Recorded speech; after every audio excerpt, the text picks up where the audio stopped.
Hello दोस्तों, आप देख रहे हो जूली द डेथ स्टोरी। यहाँ आपको केवल और केवल सच्ची घटनाओं के बारे में ही बताया जाता है। तो आज हम फिर से आपके सामने एक और सच्ची घटना लेकर आए हैं। यह घटना देहरादून एक स्टेशन की है, जो कि बहुत ही डरावनी घटना है। तो कहानी को ज़्यादा बड़ा न करते हुए चलते हैं कहानी की ओर। लेकिन उससे पहले अगर आपने अभी तक हमारे चैनल को सब्सक्राइब नहीं किया है तो सब्सक्राइब कर लें और साथ ही साथ बेल आइकन भी दबा दें, ताकि हमारे वीडियो की नोटिफिकेशन सबसे पहले आपको मिल जाए। तो चलते हैं कहानी की ओर।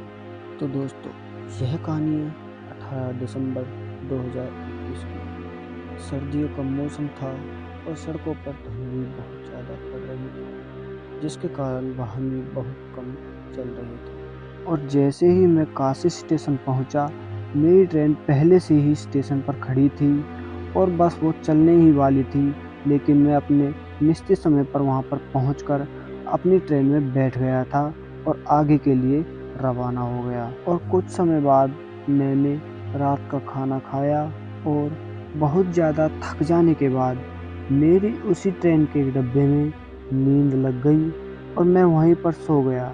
और कुछ टाइम बाद जब मेरी आँख खुलती हैं तो मैंने पाया ट्रेन एक स्टेशन पर बहुत ही ज़्यादा शांति से खड़ी हुई थी और वहाँ पर चारों ओर अंधेरा ही अंधेरा था और बिल्कुल खामोशी छाई हुई थी। और ट्रेन के अंदर बाकी सभी लोग सोए हुए थे। मैं बहुत ज़्यादा घबरा गया था और मैं जैसे ही ट्रेन से नीचे उतरा, उसी बीच मेरी नज़र एक लड़की पर पड़ती है, जो कि हाथ में एक बैग लिए ट्रेन के स्टेशन पर खड़ी हुई थी और वह मेरी अपोजिट साइड पर खड़ी थी और बहुत ही ज़्यादा गुस्से भरी निगाहों से मेरी तरफ घूरे जा रही थी।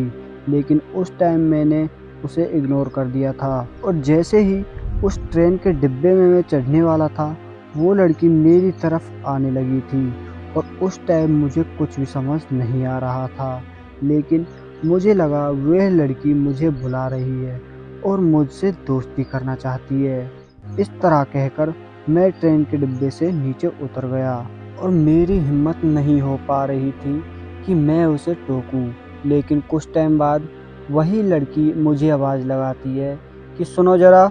और मैंने तुरंत ही उसकी तरफ जवाब देते हुए कहा, जी बोलिए, क्या आप इसी ट्रेन से जा रही हो क्या? उतने ही वह बोल पड़ी कि नहीं, मुझे इसी स्टेशन उतरना था और मुझे आपकी थोड़ी सी हेल्प चाहिए। मैंने ज़्यादा ना सोचते हुए बोला, बोलिए आपको क्या हेल्प चाहिए, मैं करूँगा। बहुत ज़्यादा अंधेरा होने के कारण मुझे यहाँ डर लग रहा है, क्या आप मुझे इस स्टेशन से बाहर छोड़ सकते हैं?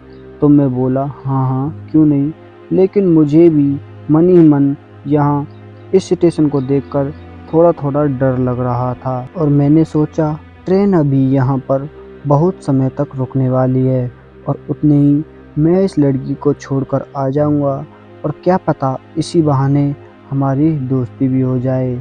इसी कारण मैं उस लड़की के साथ चल दिया। कुछ दूर चलने के बाद उस लड़की ने मेरे कंधे पर हाथ रख दिया। मुझे कुछ भी समझ नहीं आ रहा था कि मैं कैसे रिएक्ट करूं और मैं मन ही मन बहुत कुछ सोचने लगा था। और जैसे ही मैंने अपना चेहरा घुमाते हुए उस लड़की के चेहरे की तरफ देखा तो मेरे पैरों तले ज़मीन निकल गई, मेरे रोंगटे खड़े हो गए और मैं बहुत ज़्यादा घबराने लगा। और उस टाइम मैं इतना डर गया था कि मेरे खून का पानी बन गया और मानो मैं वहीं पर जम गया और मुझे उस टाइम कुछ भी समझ नहीं आ रहा था। बस मेरे माथे से पसीने छूट रहे थे, मानो जैसे मुझे किसी ने नहला दिया हो।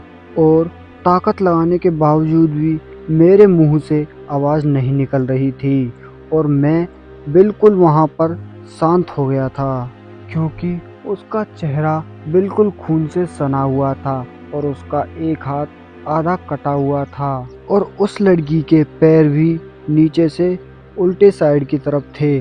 और उस लड़की ने मेरा गला बहुत ज़ोर से पकड़ लिया था। लेकिन उसी टाइम ट्रेन के लोको पायलट जो है जागे हुए थे और वह नीचे टॉयलेट करने के लिए उतरते हैं, लेकिन उतने ही उनकी नज़र मेरी तरफ पड़ जाती है।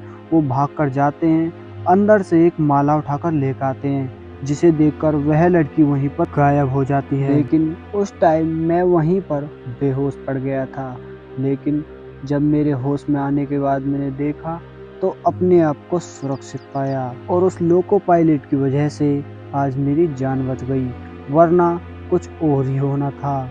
तो दोस्तों, इस कहानी का शीर्षक यही है, अगर आप कहीं पर भी बाहर ट्रैवल कर रहे हो, अगर आपको कोई अनजान व्यक्ति मिल जाता है तो उसके साथ कुछ भी शेयर ना करें और कहीं बाहर भी नहीं जाएं, वरना आपकी जान भी जा सकती है। और आज का यह एपिसोड इतना ही। मिलते हैं कल एक और सच्ची घटना के साथ। जय हिंद, जय भारत।